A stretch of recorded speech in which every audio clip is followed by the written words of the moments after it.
Light Between Oceans is a film about love and truth, and it's about relationships, and it's about the secrets I think people keep in relationships when they're isolated, and what happens when those secrets kind of see the light of day and are exposed.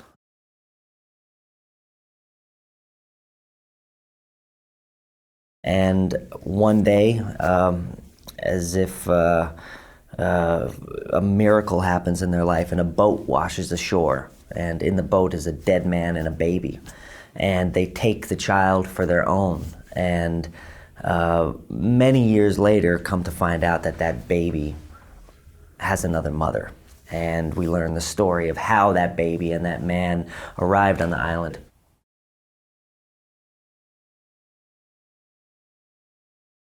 And one other thing that I think really attracted me to this story was that there's no good guys in the movie, and in the story. There's no bad people in the story. It's just, well, actually, everyone's good.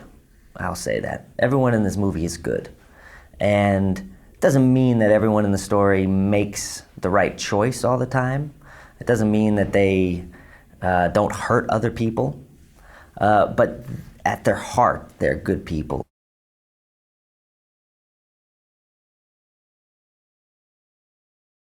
I think the movie's incredibly faithful to the book. In the best compliment I've had from anyone that's seen the movie so far has been from the author M.L. Stedman herself, who saw the movie recently, and she called me to tell me that she spent the day after seeing the movie weeping, and she said she was weeping because she felt that she was understood. And she said, what isn't that the point of life? Is that we, as human beings, are trying to be understood by each other.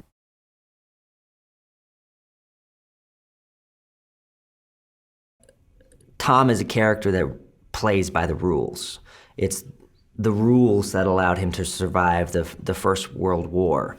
And when Tom falls in love with Isabel, she challenges his rules.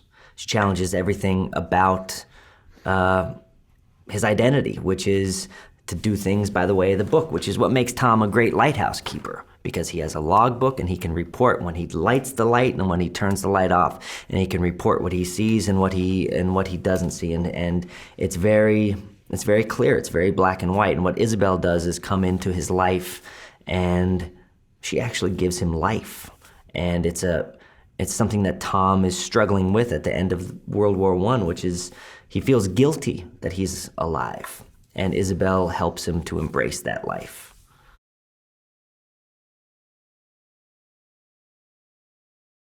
And the beautiful thing about Isabel is she's surrounded by all this pain and all this gloom and doom, and she still sees the light. Isabel, in fact, is the light of the movie, and she forces Tom, who is also kind of surrounded in this darkness and gloom from the war, and she challenges that darkness, and she kind of turns it on, and she illuminates it, and she's just a great living, but also very fragile being.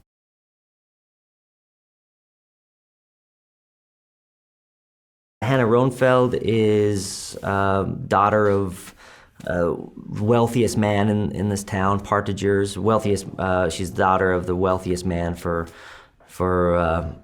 hundreds of miles, and yet her father's money isn't. She doesn't want to be defined by her father's money.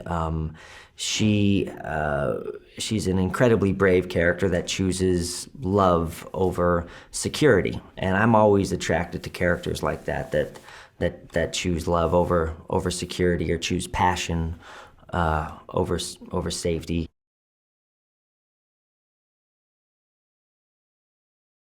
He's like the greatest trained actor of our time. And I've long been a fan of Michael's. I remember seeing Hunger for the first time at the movie theater. Right before I shot Blue Valentine, I went and saw Hunger. And I remember being just absolutely hypnotized and magnetized and just blown away by this presence that was Michael Fassbender up on the screen. And for years I became just such a fan of his and would always watch him. And the thing I always saw with him that really stood out to me was just what a mental giant he was on the screen, and how his brain was just larger than life. He's just how smart he was.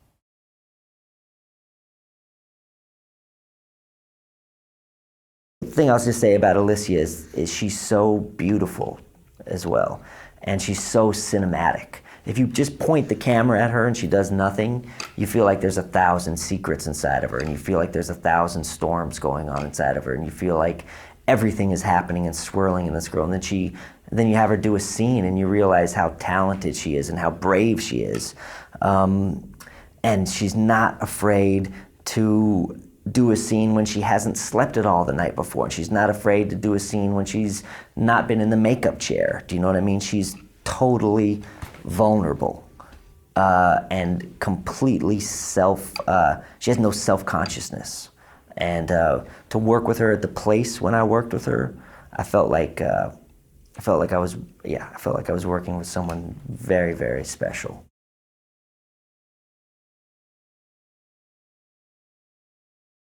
I had such an amazing collaboration with Rachel on set. One of the kind of deepest and most challenging experiences I've ever had with an actor was Rachel, and the most rewarding, I have to say. The places that I think we got to in our trust and kind of understanding and belief in each other, and belief in the story and the character was one of one of the best experiences that I've ever had as a filmmaker, was working with Rachel.